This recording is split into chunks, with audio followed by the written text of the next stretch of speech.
Mamadou Dia di wax Léopold Sédar Senghor ba ci Abdou Diouf Kumba Dem Abdou Diouf le grand gouverneur boobu nga xam ni 25 ans 35 ans 45 ans. Gouverneur 25 ans 35 ans premier ministre 45 ans président.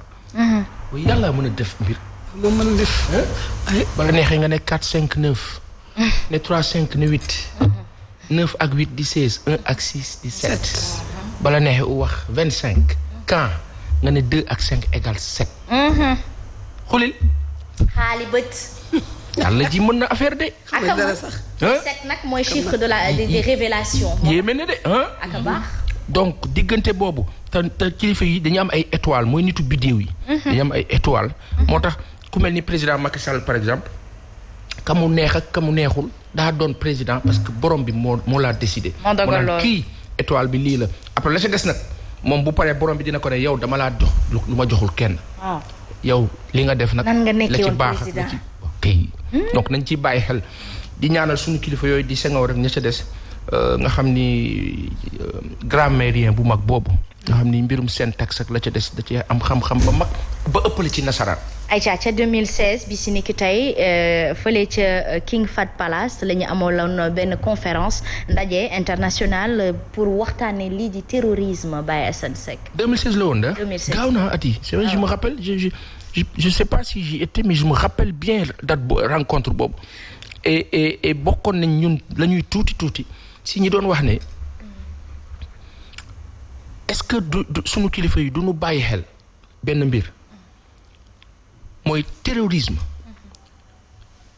ñun dunduñu ko comme ni ko ñenn ñi daan dundee dunduñu ko comme ni ñu kaa waxee wala ni ñu ko daan waxee ci jamono bi mu daan am fële ñoo wax Liban wala dëkk ya mel ni yooyu dëkku arab yi nga xam dañ doon wax ni te malheureusement bu ñu delloo gannaaw moo tax madame Touré madame Cissé Binta Ba yàlla nga doon madame balaa yàgg yaa booy ak ñoo seetaan concept bi le terme même terrorisme ñun du ñu bàyyi xel lu tax léegi mu war a tudd terrorisme ak définition bi ñoo jox léegi bàyyi nañ terrorisme léegi dañuy wax djihadisme te toujours c'est une certaine presse boo xam ne ci nasaraan lay jóge moo ñu koy jox ñun tam ñu jël rek adopté nekk ca ñu def ay ndaje def tout ce qu'on veut li xew Afrique du terrorisme xam ngeen lan la.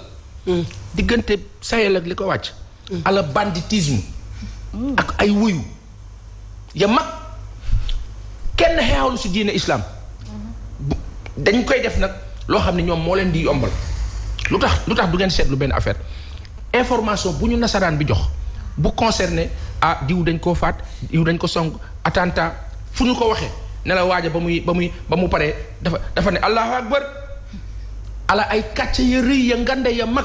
te lu koy dëggal sax nag bokk na ci amoon na ay jihadiste yu ñu jàppoon ñu leen di tariloo alxuraan mu am ñoo xamante ni mokkaluñu sax alxuraan jànguñu sax alxuraan. super merci fële ca Mali. aw tojal bi. reyal mu tëj bi dafay jóg. non defal ala rappel ba important dañ ko fàtt dañ koy bàyyi gannaaw. ñu si. bismillahi rahmaani rahim ñu si bëri ay bandi lañu ay mercenaires dañ leen di fay looloo tax ñuy wax il est dangereux ab réew nga bàyyi jeunesse bi ñu toog rek nii defuñu dara épuisé amuñu lu ñu def am jot lu leen di yóbbu daa yomb. très bien li nga wax nii terrorisme amu fi ay tubaab ñoo toog teg seen ay plan dañ lay wax terrorisme ñoom foo xam ne arrangé wu leen dañ la naan terrorisme bu dee ñoom nag dañ la naan dañuy sauver ji ab dëkk wala dañuy dimbali ab réew ñoom noonu la ñuy waxee. par exemple ku mel ni Vladimir Poutine Ukraine ñoom ñu ne Poutine bandit la criminel la gangster la. te ñoom fekk Poutine mu ngi régleel àdduna bi loo xam ne bu ko waa àdduna bi xamoon dañuy daw taxawal ko. dooleel ka. très bien en tout cas mi ngi noonu fële ca Mali ñoom itam dafa mel ni ñoom dëkk gu leen soxlawul bu ñu fa demee sax ñoom pour ñoom dañuy ñëw pour dimbali la ma foogu ni ndimbal nag day fekk mu neex borom.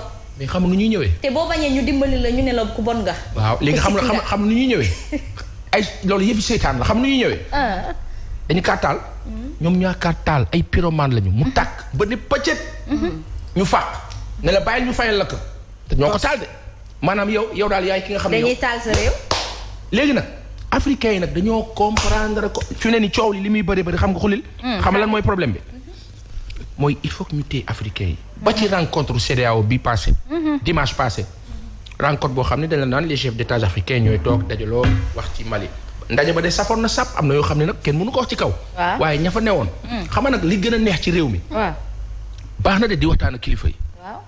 mais am na ci biir kilifa yi ñoo xam ne dañuy nekk sax ci mbir mi mais duñ ci d'accord mais mënuñ ci dara.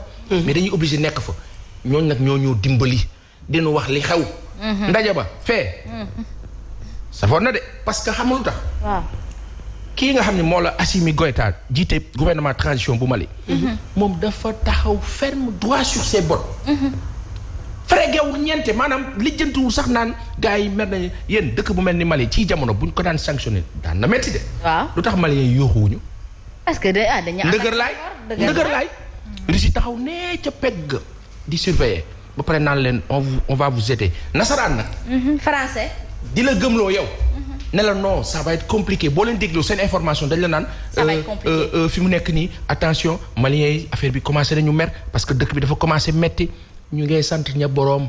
te ba pare sax nag Sénégal gi nga xamante ni moom la ñuy mbubboo ba jël suñu président sax nag naam mu méritoo ko yelloo ko def ko président de l'Union africaine Sénégal moo ci gën a perte économiquement buy métti ci Sénégal la gën a tar. tarul ci Mali yow fi mu ne nii sanu yaay ba baax bi Aïssata wax na ko ne affaire bi tar na de. wax na ko ba mu leer nañ. président Macky Sall bu ko wax ci kaw mu ngi ko wax ci suuf te wax na ko itam wax na ko ñamu nekkal. ne leen affaire bi nag il faut ñu xoolaat ko léegi coow li. mooy ñoom seen biir xam nañ ne mën nañ ko xoolaat mën nañ jël décision. mais dafa am benn cat bi moo la dafa am ka toog fële nekk la ndaw la tuuti la décidé. xoolal Emmanuel Macron naan ba ci officiellement nii danaan bon vous savez la région. la région mais moi j'étais choquée quand la région je l'ai la région mel ni loolu dafa bokk ci seen dëkk yi. africains yi nag population yi pare nañu am nañu fulla njiit bu intelligent àndal ak say population malheureusement la leen di tënk. dafa diis ci jamono. dafa am jamono bu mu leen tënkoon. léegi la donne a changé malheureusement mënuñu fekk ci donne bi moo tax ngay gis ñenn ñi la forcé waaye kaka fi forcé. Aïcha mi ngi noonu kaka fi forcé ñu forcé la. kaka fi forcé ak Sénégal yaakaar ñoo am ful la ñu forcé la Baye Assane li dëggal li ngay wax ni mooy que beaucoup d'expatriés ou beaucoup de Sénégalais de la diaspora ñu ngi wutu ci tubaab bi lii di koppar. pour ñu investiraat seen réew. kon foofu amul dara. ña fa juddoo.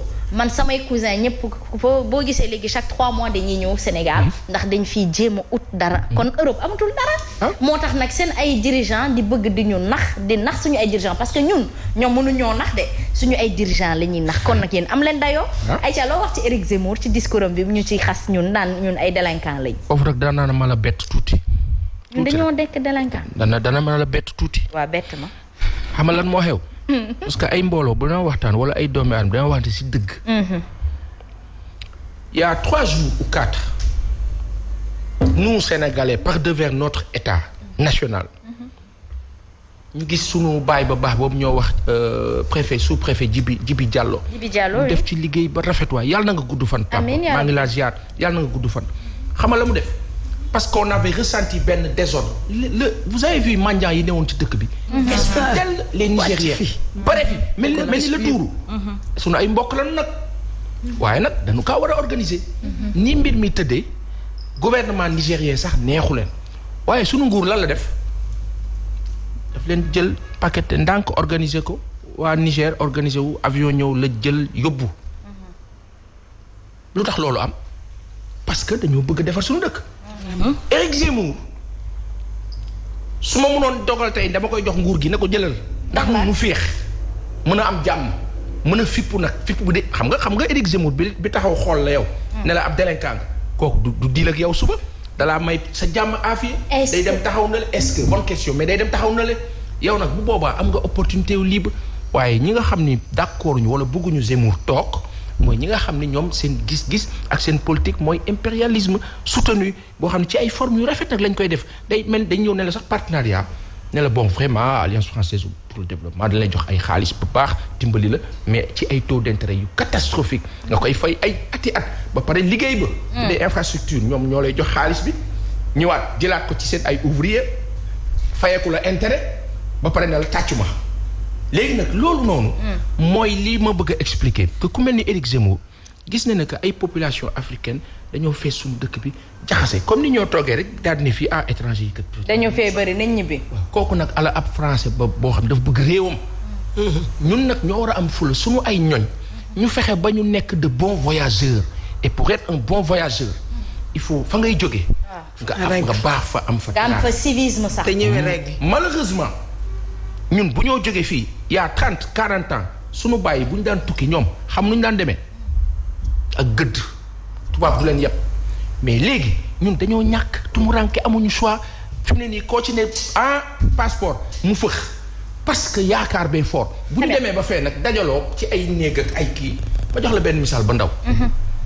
Zemmour li ko metti mooy sénégalais yi nekk diggante 18e arrondissement ak la ca des. ñu gis leen ñu mel ni la yàlla xam doy na. loolu nekk loo xam ne peut-être ci wàllu gis-gis ci image rafetul si ñoom ñun suñu ay ñooñ bu ñu sañoon ñu am beneen taxawaay boo demee Italie diggante Pisa Brescia Pescara dëkk yooyu yëpp yu ci bëri ba Torino sénégalais yi may seetaan xam ngeen li ma wax maa leen di nuyu. ña baax nga fa waaye ña mel ni man itam ñu nga fa ñoo xam ni dem nañu. mais d'accord amoo këyit d'accord nañ amoo dara lu leer d'accord nañ ci côté boobu waaye nag Éric Zemmour pour un professionnel de la communication ñu bëri dañu ne ndax li muy def du forme de communication pour attirer les regards de l'Afrique vers lui ndax loolu lu koy mën a dëggal mooy que keroog recevoir nañ fi benn candidat à la présidentielle de la France moom mu doon wax ne lu tax mu ñëw Afrique mooy que Sénégal moom dafa am ouverture ba noppi am ay expatriés sénégalais yu nekk fii mën a influencer ci voix yi am ci France ndax dinañ fa am mbokk bu fa juddoo ba pare am nationalité française ba mu yeroo fa am fa nationalité française est-ce que moom indexé wuñu pour ñu def ko coow gu rëy ngir rek ñoom ñu koy tudd.